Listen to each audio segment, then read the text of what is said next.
Assalamu alaikum урматтуу Дон Кабар YouTube каналынын катталуучулары, алыстан жакындан көрүп жаткан мекендештер, саламатсыздарбы? 6 июль 2023 жыл Бишкек шаары алдыда кечки курстарга көз жүгүртүп алыңыздар. Сиздер менен чогуу көрөбүз, туугандар. Бир аз түшүп калыптыр. Маанай түшүрмөй жок. Бир-бирден лайкты басып көрүңүздөр, башка бир туугандар да көрсүн. Каналда жаңы болсоңуз бизди колдоп, видеого лайк басып, каналга катталып кетиңиз.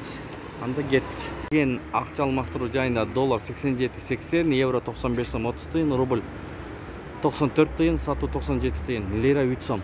Профит доллар 87.80, евро 95 сом 40 тыйын, рубль 94 тыйын, фунт 107 сом, лира 3 сом. Гранд кеш доллар 87.80, евро 95 сом, рубль 0,954, фунт 105 сом. Кен групп доллар 87.80, евро 95 сом, рубль 94 тыйын, юань 10 сом, лира 3 сом. Кечки курс мына ушундай болду. Сиздер менен канал автору Данияр болдум. Ой пикир, комментарий калтырыңыздар. Тапкан акчаңыздарга береке берген болсун. Саат кечки 20:00 карата көрдүңүздөр.